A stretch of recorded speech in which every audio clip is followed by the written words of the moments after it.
Hi everyone! I tried to do a Facebook live stream video today for our Tantra Tuesdays, but my internet connection is not strong enough where I am right now. I'm traveling down to the Art of Sacred Sexuality retreat in Atlanta, Georgia, so I'm on the road. And so I had the idea of just recording it on my phone and then posting it live for you guys. So we'll see how that works. But this is a really big question that we get very often in regards to sexuality. And the tantric view, quote unquote, tantric view of having sex on your period. Is it safe to have sex on your period?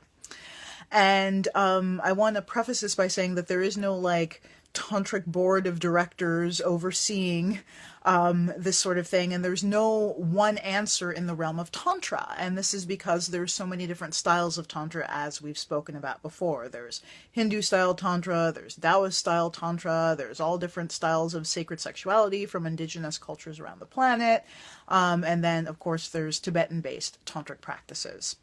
So in these different cultures, or these different styles of Tantra which come from different cultures, there's going to be different orientations towards sexuality and health and wellness.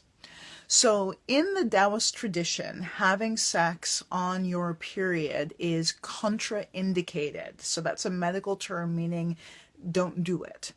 And the reason that they suggest to not have sex on your period is because when a woman's body is bleeding, it's in this renewal stage. It's purging, it's kind of like detox. And so both physically, emotionally, and energetically, it's this release, this purging. And it's necessary for our health. In order for our reproductive system to function properly, it needs to go through this cycle. And the physical cycles that we go through are also reflective of psychological cycles and emotional cycles that we go through throughout the month. And so when we're on our period, when we're on our menses, when we're bleeding, it's a time of renewal and rebirth. And so the idea is that penetrative intercourse, having, yang energy, male, masculine energy, is going to upset that flow and upset that balance, and in some cases may even reverse the flow. And that may cause, if from their perspective, it may cause stagnation or illness.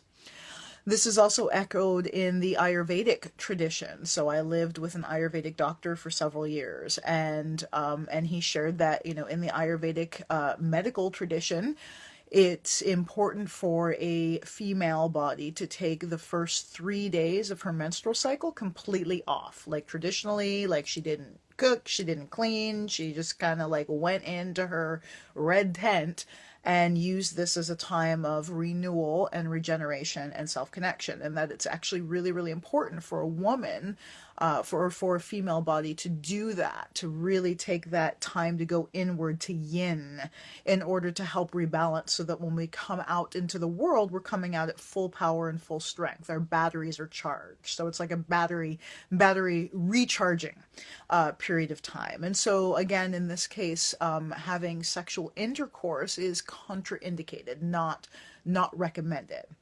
Now, that being said, from my point of view is what we teach in our orientation is listen to your body.